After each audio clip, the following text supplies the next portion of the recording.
I've talked about this 100 times on ITP, but change champion programs are so near and dear to my heart because I think they're a great way to have folks advocate for themselves. And the other thing that you touched on, and Shawn's going to either roll his eyes or he's going to be like right on the money with this one. You say the word optimization and people are kind of like, okay, yeah, great. Don't care about that. And I feel like instead of saying we need to optimize our business, you can say, hey, if you guys want raises next year, we need to save money. And then they're like, oh, that's what that means. Great. Yeah, I'm on board. On the money, Mallory. Nice job. There we go.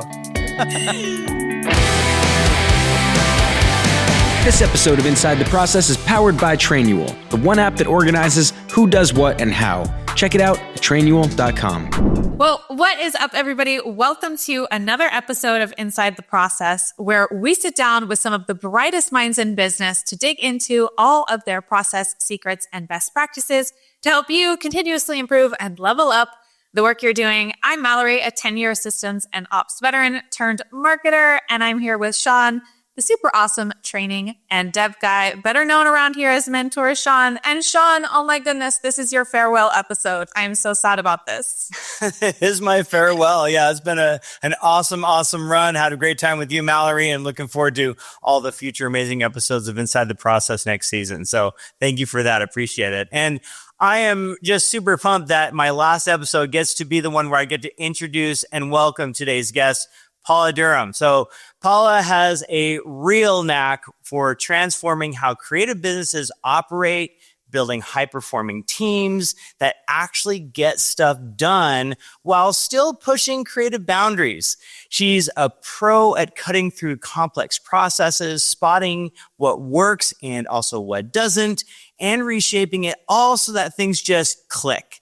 And she's worked with powerhouse brands, but like you probably heard, like maybe Nike and Google, but it's her expertise in streamlining top tier teams and her right people, right roles approach that has us just super pumped to have this conversation today. So Paula, we're so excited you're here. Welcome to Inside the Process. I mean, thank you for having me. I love talking about this topic. I really do. And I'm passionate about building teams and in the creative space. So thank you for having me. And I hope I can bring some joy, some knowledge to this process. Can't wait for it. I love that. Joy and knowledge. Sometimes these conversations can get a little rigid when you're talking about operations and processes and right people, right seats. So I love that. Bring the joy. All right. Well, getting the right people in the right seats is more than just filling job postings, posting something on Indeed, kind of seeing what's out there. It's really about striking the balance between the company growth and that human experience that we're all sort of after in life. Because when a person's strengths and motivations align with their role, they're going to bring their best ideas. They're going to be more energized and excited and ready to bring the joy, right? Yeah. And there's absolutely. a lot less friction that can sort of slow a team down. And on the flip side, for the employee, it means there's less burnout, better collaboration, and overall just that feeling of sort of, being happier and fulfilled in what they're doing. And in the end, we hope that growth is happening on sort of both sides of this equation. So in today's episode, we're diving into why this alignment really matters and how getting people in the right seats is so important. So what do you guys say? Are you ready to get into this today? Yeah, let's go. Yeah, let's bring the joy. Bring the joy, right? Magical season. So truthfully, I could spend this entire episode trading stories with you about how one bad apple kind of spoils the bunch. I think we've all sort of had those experiences. Or on the flip side, bring the joy, right? How one really good apple plants the seed for a lifetime of other good apples that really start to build that culture that we're all after. But I've got one in mind that I want to share. I've sort of been labeled, if you will, a high performer for the last decade or so. And for many reasons, it's a lot of what I write about as a creator, if you follow me out there on LinkedIn. And in an effort to help others excel in their roles and kind of reap the benefits of that, and not many people know this, but I was actually fired when I was 18. I know. It's shocking to people because I say that like I've been labeled a high performer for as long as I can remember. But here's the thing. I hated that job. I sucked at it. And I was on all accounts a bad apple for the team. I just complained about it. Again, I just wasn't good at it. There was nothing joyous that came from me in that environment or to that team. It was a very manual labor job, and it wasn't for me. And 6 months later, I started a job in a customer service based role in aerospace and defense, and eventually became a continuous improvement leader. And really sort of the rest of that story is history, right? I've done well ever since then. But I wanted to sort of set the stage here because I think the right seat is out there for everyone, or at least for most people, unless they're a culture cancer. But I think that's a story for another episode, maybe. But Paula, you've worked with some of the top agencies and brands, building teams from the ground up and really just optimizing people's strengths. So when it comes to this idea of right people, right seats, the best apples, if you will, how do you identify not only who the right person is, but also where they're going to thrive on that team? Yeah, I think to your point, we've all actually been in the wrong seat. I started my career as a graphic designer, and I thought that that's where my career was going to go. I wanted to be creative, and I wanted to be in that space. But then I realized I'm much better at telling people what to do than I was at doing it and having that passion to come up with a new creative idea every time. But I was brilliant at making a creative idea come to life and putting that process and that platform in place and giving them the runway to do it. So taking that look and going, that's not actually who I am, but this is who I am, I think has helped me acknowledge that in other people, right? Where it's like, what are you really good at, but what are you still passionate about? Because I think that is hugely important. Especially in a creative space. I think we all have a lot of outside interests, and nowadays those do feed into our work life in a way that they never did before. So I think to find the right seat for the right person, you need to actually know who they are. You need to understand what they are good at, where they came from, and where they want to go. Without that knowledge, you can never help anyone get there. So a lot of the work I do to build teams is actually just a lot of questions. I meet people, I identify them. I look at their track record, because sometimes, you know what, maybe they were high performers on one team and a low performer on another. Is that actually just a cultural clash? Is that maybe two personalities not getting together? I've had that too, right? Where I've been put on pieces of business where actually we got along fine, but for some reason, our working styles and our ethoses just didn't align. So we weren't the best fit. Put us somewhere else, we were both thriving. So there's a lot of things that can play into that right seat. Equally, you need to look at where the business wants to go. They might have been brought in for a role that no longer is within the business or is needed within the business, right? So this has nothing to do with necessarily, again, them as the right person. The seat is wrong. That seat has changed. It is no longer applicable. Is there a seat I can put them in somewhere else? Maybe, maybe not. That's the hardest bit of my job, right? Finding that out. The best way to find out if that is the case, because when I come into a new business, I'm evaluating lots of different things, is to look at the job spec actually they were first given, but look at the job that they're doing now, right? Now, has that job changed because the goals and parameters of this role has changed, or have they changed it because change was needed? It's a lot of factors, but I think you'd really need to just step back from all of it and go, how did we get here? And then you evaluate the seat, if that is kind of making sense. So it's a lot of instincts, but it's a lot of questions. I love that. I think you just mentioned a big thing that happens very, very often in that, gosh, the seat changes. It can't evolve, right? I don't think we sometimes don't think about that. We have the job position, the job title we have, and that changes over time because you innovate and new processes happen and new things happen in the business. But you still have the job title that you were given when you started. So that's a really interesting, really great insight to share. I appreciated that one. And I think if people are holding on to that too, and their KPIs from that, but I was brought in to do this. And no one has told them that they should be doing something else. And that's very common, right?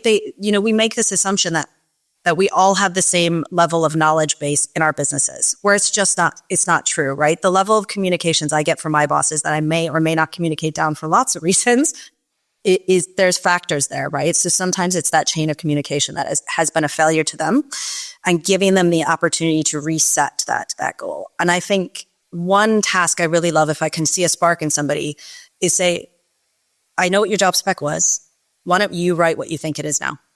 I want you to sit down and say, what do you think your role is here in the company? Because it's always fascinating to see if that aligns to what I think their role is, what other people think their role is within the business. So, yeah. I love that. We have a tool in Trainual called the Delegation Planner. And currently it's a tool that can only be used by admins or managers to really evaluate their people. But I've done a number of acquisitions where we've had to bring in a lot of other people at one time and try to figure out, is there a place here for you or is there not? It's a very, very difficult thing to do. But I found that the best thing to do is make it really a partnership and not really I'm going to put you here, I'm going to put you here and kind of, play sticky notes on a whiteboard, right? It's really like having a deep conversation with somebody and saying, I don't know, what you and your manager have talked about in the past. I'm just here to find, the right seat for you in this, larger organization. Talk to me about what your aspirations are. What are you great at? What are your passions? What are your skills? What have people told you that you're great at? And really being able to kind of, have those conversations. But you also mentioned culture, business direction, KPIs, and some of the things that I don't really have control over. They don't really have control over. And, the big man says, this, we're woman, this is what it is. And you've got to try to make everything work inside of that. And so I'm curious, thinking about our delegation planner tool, and I hope there's a world where in the future, Trainual opens it up to the employees to be able to collaborate and sort of and use our rating system that we have in there on skills and passion and things like that. But I'm curious from your perspective, if you also kind of break those out into two buckets and say, this is what the business needs, but this is what the person needs. And are you making that sort of a partnership between you and the people? It depends. It depends on how big that gap divide is, right? Sometimes there are things that people can influence within the business through their own skill sets that will get us there. And sometimes the hard fact is it is the wrong person in the wrong seat, or even the wrong team in the wrong seat. So to be honest, that has a lot of gray areas, and it's a yes and no, right? I found places where we have exceptional people who have just been put in the wrong seat that actually can help transform a business. As long as that business goal hasn't deviated too far from the original intent of which the business was created for, right? So I think in this really interesting landscape, especially in the creative environment, people are going into very different spaces. So good example, I might have somebody who has brought in as a very standard art director, but now 90% of my business is in the social space. If they're just never have that skill set and they haven't had that ability to grow within it, or they had ambition or passion, there's nothing I'm going to do within the business that will ever sway that person's seat. So it is just an unfortunate. But to your point, I always like to give people the option. I let them understand what the business is trying to get to. I let them understand what we are trying to achieve as a common goal and see if they rise to the top, because people have always surprised me. And that's what I like about my job. They always surprise me in some great ways. And maybe they just didn't know what they didn't know and they needed somebody to tell them.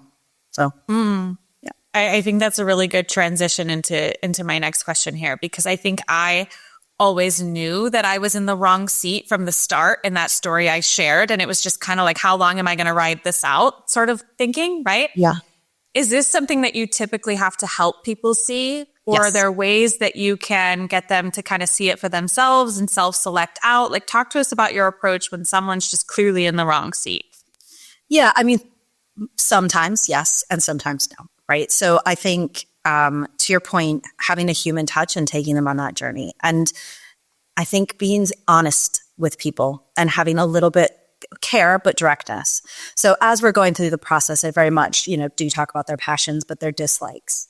And then try and help them come along that journey where, let's say they hate doing Excel, but 90% of the job is Excel.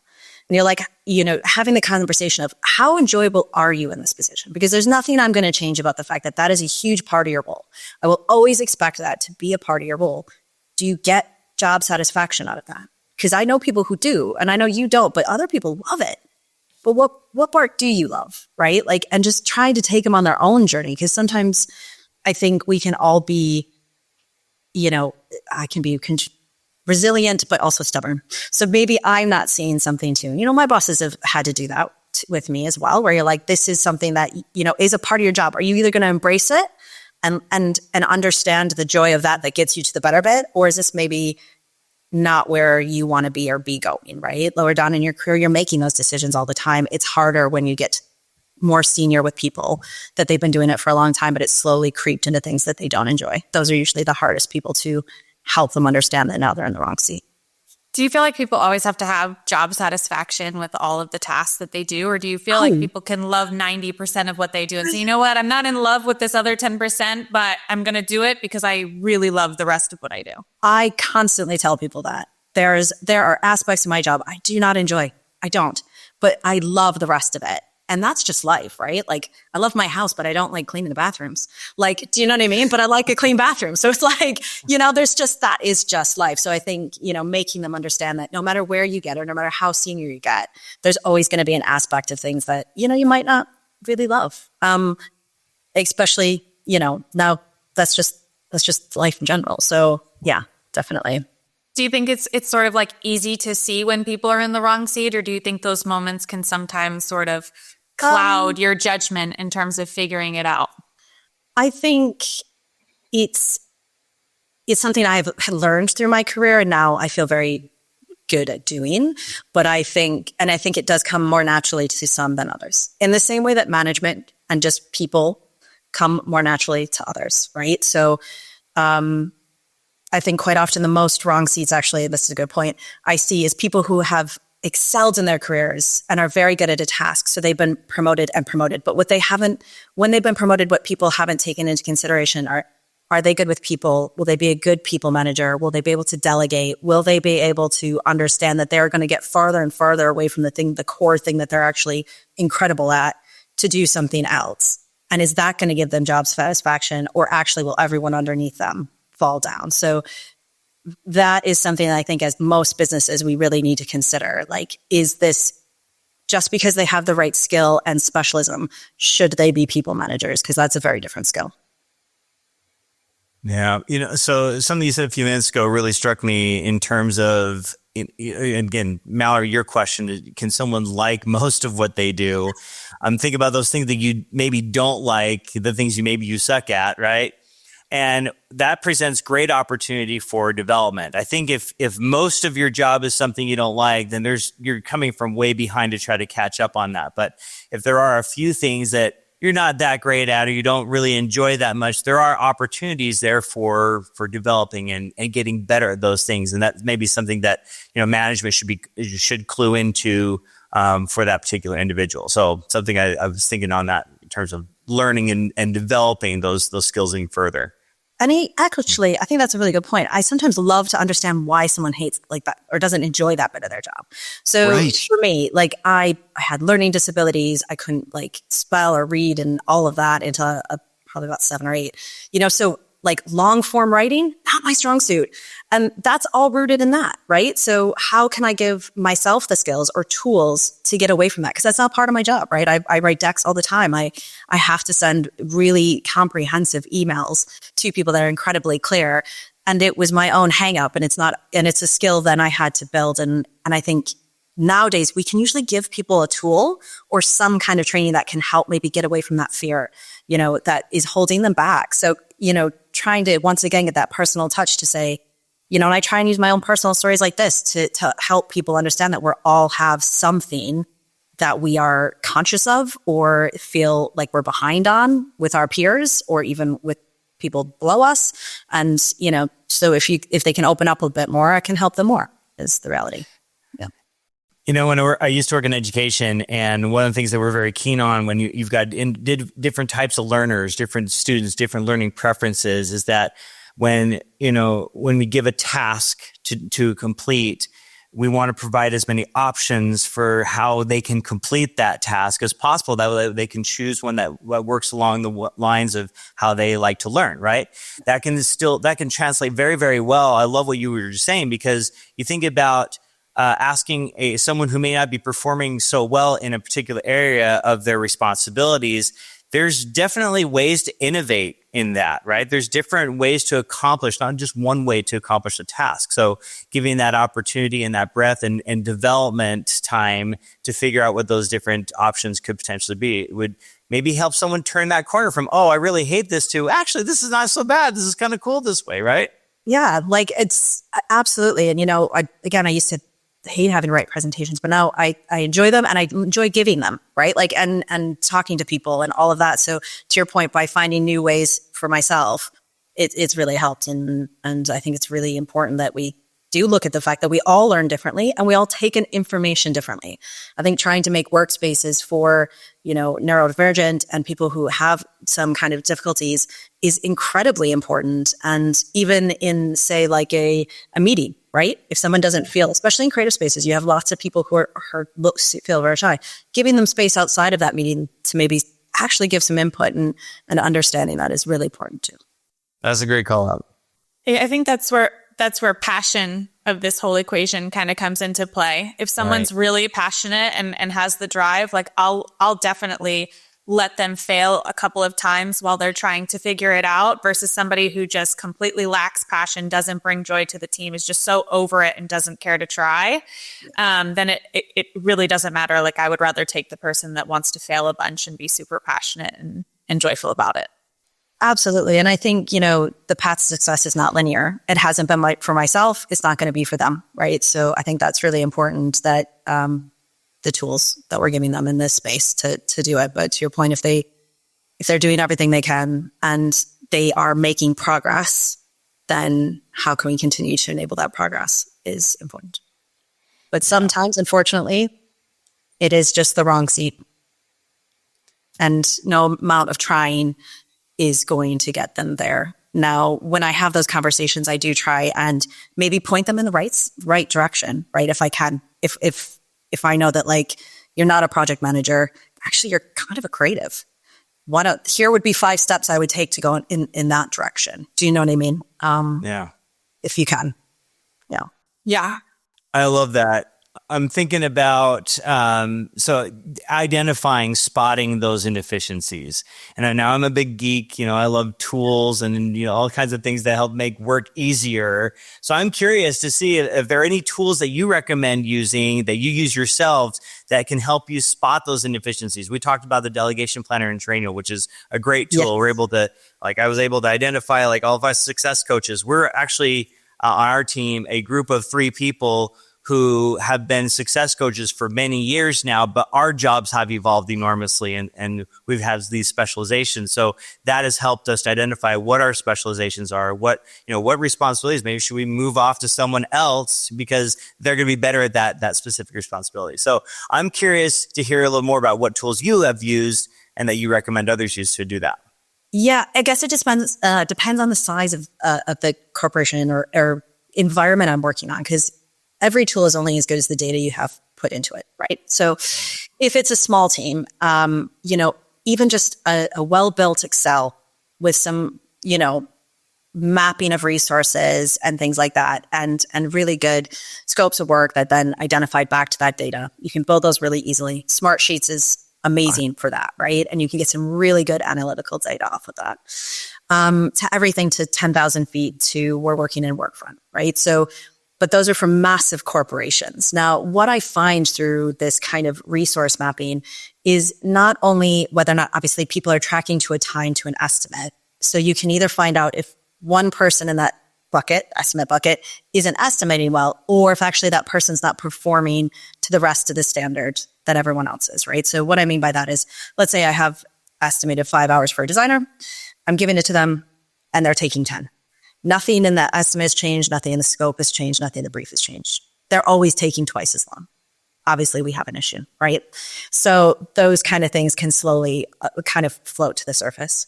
Other things can as well say they're still in the right seat, but the projects are wrong. So let's say I'm constantly giving a very senior designer PowerPoint presentations to do. That is not going to be jobs fulfillment. That is not going to be job progression for them. So it actually doesn't have anything to do with them, but the fact that maybe they're starting to dip down in performance because they're not doing something they're enjoying because I'm giving them the wrong kind of things that they're not a specialist in, but I've hired inappropriately. I don't have that specialist. I either need to go fill that seat and give them the right kind of work to do, and then that can go up. So that's where those tools, I think, can come in handy. But there's nothing quite like the personal touch to understand what's going on with a human. And with resourcing or anything else, you still need that. There's the data only shows you so much of what's happening. And let's never forget, we all have personal lives, right? So let's make sure that we are having conversations where they feel, not even, doesn't have to be with me, but somebody, that if something else is going on in the background, we can understand that and make room for it too. So. Yeah, they do. They start that even with children now in elementary school. My son is diagnosed ADHD. He's on like the severe end of that spectrum. But the first thing that they did when they were diagnosing him was, hey, we're going to give him harder work. We're going to see if he's just bored first with like what the students are doing. And they gave him harder work and he was able to do it. And it was more challenging for him. So he was able to sit still longer and he was able to focus longer and he was able to be more excited about school. But before that, he was like, didn't want to go to school. It was boring. He hated sitting still. He was just completely unfulfilled. And so it's really interesting how young that sort of thinking starts too. Yeah. And again, it's the passion, right? He had something that was fulfilling a need, right? And what they wanted to be there to do instead of what everyone else was doing. So it's, very key. All right. So let's say you've now identified the inefficiencies, right? Yes. And you've identified where the responsibilities maybe need to start shifting and you start making those shifts. What kind of training needs do you see come up? Or are those maybe minimal because now we're getting the right people in the right seats with the right skills in the right places? What does that look like for you? So I kind of go about it a few ways. So to your point, I think by highlighting some of the really high performers, but people that maybe have been overlooked and giving them more responsibility and letting their passion drive home on your team, I think is really important. So the most important thing I can do is start shifting the right people into the right seats and giving them the empowerment to help everyone underneath it. Because at the end of the day, I'm one human.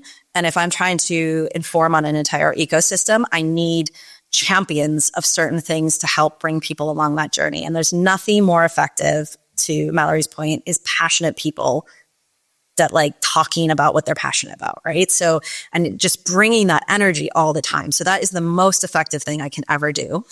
The next is tools. So I think lots of training. So once again, really defined roles and responsibilities to a way that still enables some creativity, right? I always make sure I say this. We're in a creative space. I'm not here to do it the same way every single time.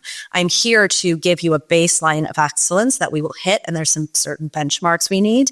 But if you can find a more efficient way, a more interesting way to get that done, and please always try it, because it's okay to fail, but you will learn something from it. And as long as we're trying to fail upward, that's cool. And that's okay. So that can be anything from a new target operating model to new job specs to new, just very basic monthly. I like to do monthlies with big teams to say, we're going to talk about one topic, come and ask questions as well.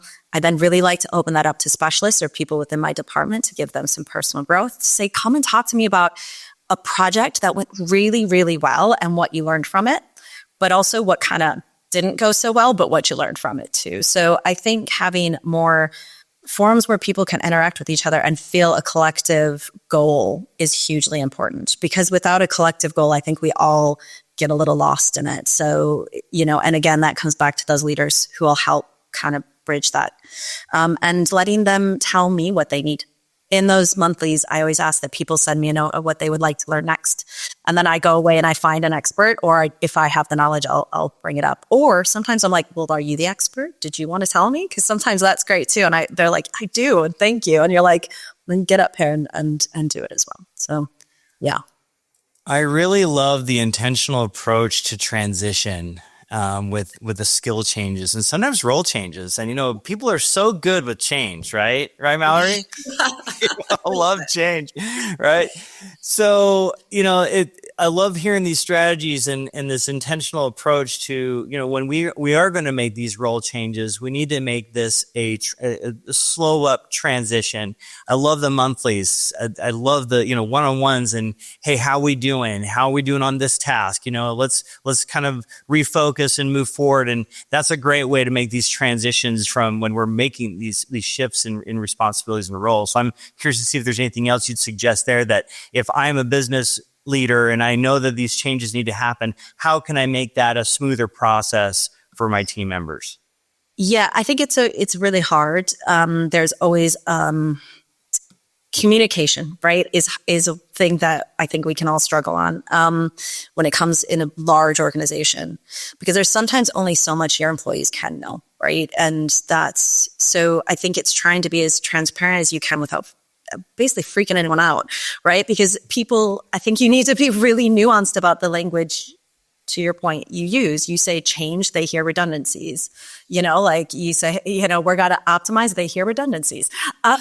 It's basically, in this economy, that's all people hear. And then you can quite quickly have people go like this. So, I'm working on some, like whenever I'm working on like a Tom or anything else, it's how can I make sure that while I'm communicating changes coming, it will benefit them. It will benefit their role in a way that is going to make their life easier in any possible way. So I think having a monthly, some kind of form of communication across the company is incredibly important to get to bigger topics. But it's really, I think, the leaders down that need to articulate those more conversational things. And sometimes that communication, I will be harsh and say, I cannot talk to you about this. Or actually, I don't know. This is also above my pay grade. I'm going to be really honest with you guys. There's things that I don't know what's going on in the business, and that's okay. If I needed to know them, I would know them, and you should feel the same, right? So it's some other things I've done for communications within my teams. I think making sure that my leaders know how to lead as well, by example. So sitting with them and in my one-on-ones, asking them how their one-on-ones are going, right? Again, trickling it down. I think giving everyone, let's be honest, the best communication is a company party. Like that kind of bonding, and people really open up and they chat with you in a real way, and see you as a human is really important. And then written communication, like emails, they honestly only have about a 30% read rate, and how much people actually take in on that is less. So I personally think the best way to communicate to any company or anyone is a mandatory, you can see my face, you can see the white of my eyes, you can see that I care, that I'm showing up, that I'm going to answer some hard questions for you. And you can ask me anything. And, that's human to human interaction, right? There's nothing better than it, to be honest. Yeah. And there's no other way to get it through. Yeah. No, I appreciated your emphasis on the realness of those interactions, right? I love the company party. And how that, it's a great thing, because you're talking about people interacting in a way that feels more real versus I'm in the mix of my business and I'm trying to impress my boss and, my coworkers and all that stuff. When we kind of get onto the same level, a party is a great way to potentially do that. It gets me thinking about how, as a business leader, could I foster that type of environment more in our day-to-day? Right? What are the things that I can do to make our meetings more conversational, that more real in that way? Yeah. So I think I've seen some, there's great things you can do, like a monthly roundtable at a very senior level, bringing anyone who wants to come, but you can handpick some people, right? And they just be like, come ask me anything. I really loved it. One of my deputies had an hour once a week where she just sat at a table and said, anyone who needs help with a timing plan or an estimate, just come and ask me and I will sit here and help you do that, right? So again, that human touch, that approach of like, I will make time for you once a week for you to ask or do anything you want, I think really does help. Sorry, what was the original question? Oh, that was it. You nailed it. That was great. Perfect. Yeah. And you also touched on two of my most favorite things. One, change champions. I've talked about this 100 times on ITP, so I won't dive into it too much again, but change champion programs are so near and dear to my heart, because I think they're a great way to have folks advocate for themselves, really figure out what's working, what's not working, and take your most passionate people and put them in positions where they can have impact without needing to put them in leadership roles. Yes. So love that you touched on that. And the other thing that you touched on, and Shawn's going to either roll his eyes or he's going to be like right on the money with this one, but I have to bring it up because you said it. When you were talking about how, you say the word optimization and people are kind of like, okay, yeah, great. Don't care about that. And they have negative connotation around it. And I always say this, like what leaders deem a benefit is never going to be like what employees deem a benefit. And I say that I'm literally the most broken record, but it comes up, I feel like every other conversation that we have on ITP. And I feel like instead of saying, we need to optimize our business, you can say, hey, if you guys want raises next year, we need to save money. And then they're like, oh, that's what that means. Great. Yeah, I'm on board. On the money, Mallory. Nice job. There we go. Yeah, I think that's really true. I was writing a deck for somebody, and we were kind of clashing over the narrative, right? And I was like, if I'm the employee 5 steps down, I'm not seeing the benefit to this. But then what I realized is I wasn't writing it for them. I was writing it for my CEO.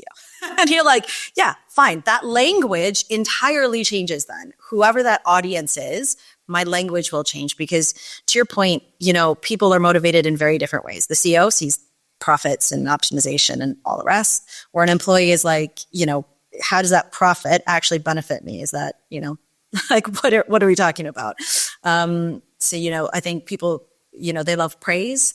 They love promotions, or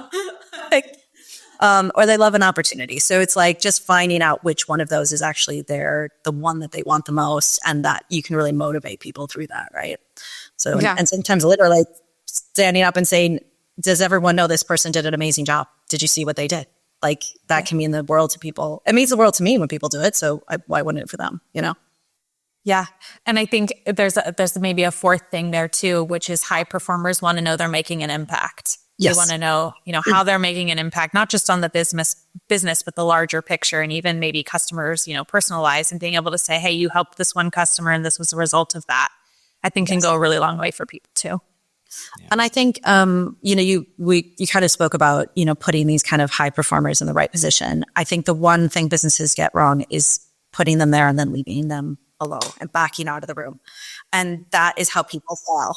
Amen. Preach that, please. So you're like, they're still new to this. They're still learning. There's still that curve you take every time you take a step up, right? Of just the pressure and understanding your new landscape and everything else, and making sure that they have the right support network and the right mentorship to succeed is incredibly important, or you're basically setting up to fail. So I'm really passionate about making sure that if I'm putting somebody in a seat, I either have the bandwidth or I'm getting somebody that has the bandwidth to help them understand the new landscape that they're in.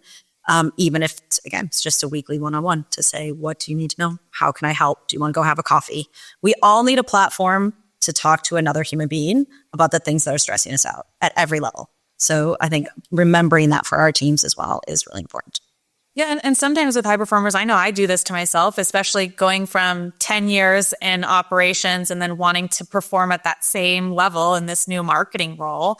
And people, around me needing to kind of slow me down to say, hey, I'm not expecting you to be perfect at this. And I'm like, but I've been crushing it for the last, 5 years at the top of my 10 years time in operations. Like I don't think I can mentally be down here. And it's like, okay, well, your standards that you're setting for yourself are way unrealistic. Like here's what realistic ones look like.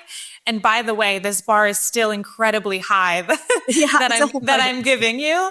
So I think there's some of that too when somebody shifts to say, hey, I'm not expecting you to be where you were over here. Yeah. It's okay if you're here for now. That's part of the plan.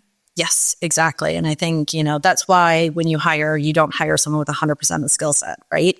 If you want somebody who's going to bring something new and something with the growth, you want that extra bit that they don't know, because that is where the magic is, I think. And, hiring is also a dark art, and finding those right people and understanding, who just has that something. Maybe it's not on paper, but it's that thing that you need in that role that can make them exceptional as well, is really important. And that, again, is a very hard thing to quantify, and just comes with some experience and just comes with your gut. I think as humans, we are told not to trust our gut. and that it's wrong. But actually, every time I go against it, man, do I regret it. Same, So it's same. Yeah. Yeah, I think my intuition is what makes me a high performer. Yeah.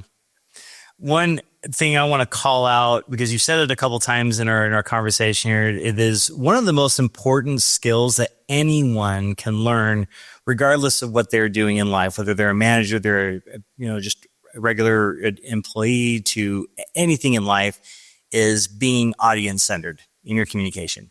You've brought that up a couple times, and I can't emphasize that point enough, that spending the time that it takes to truly get to know who your audience is, who that end person is going to be that's going to receive your communication, whatever format that is, that time is so valuable, because it will absolutely change the way you view the people you work with and communicate with, and shows them how much you care about what their needs are.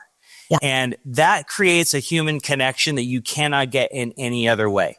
So any emphasis, any time you can take to understand your audience better, customer, employee, whoever it is, will be a time very, very well spent for all time. Yeah. And I think that, it's such a good point. It's ironic that I think, I work in an environment where we think about our audiences constantly, right? But actually taking that lens inwardly facing, sometimes we're actually not great at. So you're like, it's like we're sitting there talking about, in-depth profiles for people and audiences and matrix and everything else. But then, to your point, in our own business, when we're sending out a deck, we're not really thinking about how many different touch points is this and how is it going to land, and are they going to understand what's here? Like how much education do I need to do within this as well? And some of the biggest mistakes I've made is assuming that everyone in the room knows what I know, right? So not starting from, are we all at a level thing? Because context is key, right? So that really helps people, come on that journey, is if I can give them the right kind of context for whatever conversation we're about to have. Makes everything much easier. I talked earlier about spending a lot of time in continuous improvement, nearly a decade before switching to this marketing role. And I've seen a pattern that I don't think people talk about enough. And it's that sometimes we look at the people in the seats rather than the processes and the broken things that are happening within the business. Is there a clear way that you've found that you can kind of make that distinction? Yeah. So I think, again, it's a time-consuming one, but it's very helpful. So for the first 90 days, I have so many conversations. And I sit in front of people's laptops and I say, open it up and show me. Because there's nothing quite like seeing it, but also understanding what everyone's problem is. Now, what I always find fascinating is I can sit with maybe client engagement or strategy or creative or my own PMs, and they will talk about 4 different distinct problems. But when I look at the problem and like all of them together, they usually come from one source of truth and one starting point of issues, which you can usually fix with process. So it might be a big change. It might be a small change. So it can be anything from, we are just not starting well. So our briefing process is just fundamentally broken. If I change that, everything upstream goes better. Or maybe it's a money issue, right? Okay, so we're not tracking well, so I'm not staffing well. How do I change that? How do I get to a better estimating then, to then be able to inform on the long term of a business, to then be able to staff appropriately for all of it, because we've billed well, our profits are up, we can now go away and do that. So everyone thinks they have a different pain point, but they usually don't. It's always one that they just see very differently because their business section sees it differently. Oh, I love that. So I sit in a lot of rooms and I talk to a lot of people from high to low. Yeah, I love the way that you're looking at that. And in my last company, we tripled in size and profitability in 3 years. So I'm talking 50 people to 200 plus people, all those acquisitions that I talked about earlier, and just kind of the chaos of everybody's operating systems and the way people are doing things. And that was after 30 years of this business completely stalling in growth and people kind of being stuck in their ways and their seats, if you will, and nobody really growing. And we were told to come in and kind of treat it like it was a new company. Little did we know it's not really possible to do that when you have people in the same seats for 30 years that are like, you expect me to do what now? Yeah. Yep. But some of the things that we had to do was not really, okay, you're all in the wrong seat, or you're all, not growing or not doing the right things and start pointing fingers. What we had to do was critically look at the fact that the business didn't have a good structure for those 30 years. And we had to establish mission and values, which kind of fed the culturing and the hiring process. And we got incredibly serious about operations. We brought in Trainual, which is how I found Trainual. And we started documenting our processes and creating training programs and got really incredibly serious about project management. And then we said, okay, now we've got this really good structure in place. It wasn't until 2 years later that we really started to think about people being in the right seats. I mean, there were moments throughout, but that's when we really did that whole mapping exercise of like every department sort of going through a restructure.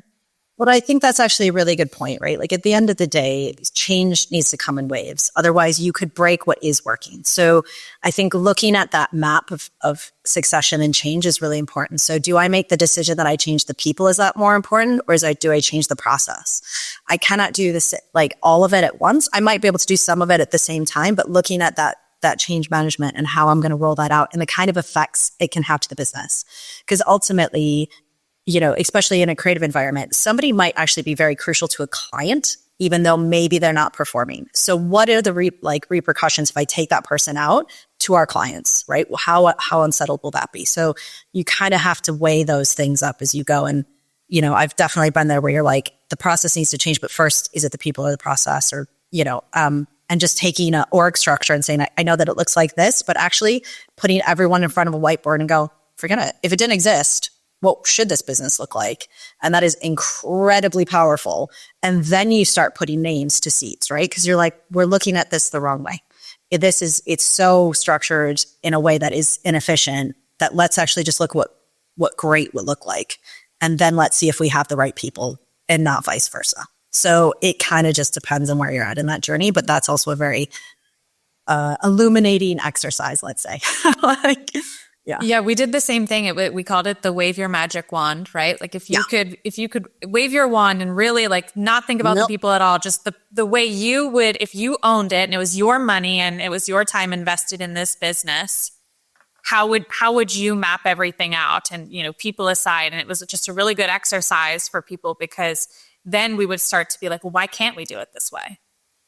Exactly. And then it's like, I wouldn't have thought to do it this way at first, considering, this person and this person are, are on this team or in these positions, but it really makes you think about the business and what's best for the business outside of people, which is sometimes really hard to do, which is not a bad thing because we do care about each other and we care about our people, but I think it's a great exercise. Yeah. And I think that's a really good point, right? What is good for the business? Because what's good for the business ultimately is good for the mass of employees you have. And I think as I came up in my career, I found it really hard to obviously make redundancies or let people go, right? Because we are human and we feel terrible about it. But at the same time, I knew it was right for the business. But what I'm learning is by doing that, the collective thrive. Do you know what I mean? And therefore, it's the way I've maybe reconciled, but it actually, I have seen that then within companies and within teams that it was the right thing for lots of other people. Because one thing about having the wrong person and the wrong seat is you're not opening up the right seat for the right person. So the people that are exceptional in your staff, the people that are high performers, if they feel like they're being brought down by you having a lot of wrong seats, they're going to leave. Right. And your business isn't going to grow with those kind of people. So ultimately, those are the decisions you have to make. Yeah. And I think ultimately it's not only is it good for the business and it's good for the rest of the team and it's good for the culture. And it might be hard to see it at first, but I would say 9 times out of 10, dare I say 10 times out of 10, it's usually better for that person too. And they find something that's more fulfilling and that's better suited to their skill sets too. Exactly. So it's, I think, one thing I will also say is we're kind of talking about people and stuff. And I remind my new manager is that sometimes, especially as we get a bit older, we think, oh, they're so young. We're all adults, right? We're all paying rent, like going to the grocery store. My staff are not my 7-year-old daughter. They are people who have their own lives. but I do have expectations of. As long as I marry those expectations to, age and ability, then I can't just say, oh, they're so young, or they're this, or they're that. Like, I think, trying to look at people objectively too, and go, yeah, but you know what? Like, so isn't that person, and they're performing. So what can I either give you to help you perform, or is this the place for you to be ultimately? So, yeah. Yeah. I love that. I so much good stuff today in this conversation. I want to kind of wrap it up with this. And that is, my question is, what's something that you would encourage anyone listening today, right? That they could do in their work, regardless of whether they're an individual contributor, a leader, a business owner, whatever else you are. What can we all do to ensure that we are operating at our peak best? I think, this is going to sound really lame, but communicate really well. And it's actually, and communicate up, but communicate down. So definitely toot your own horn, right? Talk to people, tell them what you're achieving on a weekly, make sure people know what you're up to, because lots of times we go off on our own tangents and we think we're doing the right thing, and because we haven't made that communication or that level of status or the whatever, then we only find way down the line that we're off piece. Or I've even made this mistake myself. I am achieving a ton, but because I'm not maybe telling my bosses all the little wins and all the like dailies and all of that stuff, and we're not really communicating that, they feel like they're not seeing it, right? Because they're busy with so much other stuff. So I think, just making sure that you are having those touch points with your bosses, but your teams all the way down to align, and make sure that you're all moving on the right path to success, and equally prioritizing yourself as well. Because, if everything's a priority, nothing's a priority. And so that's where people get overwhelmed too, right? Maybe they're like, I got to do it all. I got to do it all. And they're failing on that too. Where actually, if they would have come to me, we would have had those one-on-ones. I could have been like, don't worry, that's not your priority now. Shift that off. Just focus on this. So yeah, that I think is the biggest one. That's great. I think if you're a leader or a business owner, it's something you can implement. My last organization did it. It was called a 5-15. So it should take you 15 minutes to put it together, 5 minutes for your boss to consume it. And it's really, here's what I worked on this week. Here's what I'm working on next week. Here's some of the things I'm proud of, and being able to back those up with some numbers or some kind of, metric. Very consumable. Send it on, every Friday. I did that at my last organization. I love that we do it in a Slack channel here at Trainual.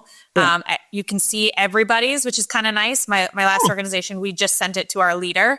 A little more private. It's very out in the open here. So I guess pick your flavor, whichever works for your team. But I love that, because self-advocacy is so important. And my boss has said this before, and I know in my last organization, it was the same way. A lot of the executives were only getting updates about those people based on what they would submit in those recaps. So that is your opportunity to showcase what you're doing and the impact that you're making on the organization. So I think that's a beautiful piece of advice. 100%. Yeah. But thank you so much for joining us today, Paula. We loved having you. Tell folks where they can follow you. LinkedIn is always the best place. Paula Durham. Easy enough. All right. Well, be sure to click the link in our show notes for a made-for-you process template that highlights all of the best practices highlighted today for getting the right people in the right seats. As always, document your processes and be a good human. We will catch you next time.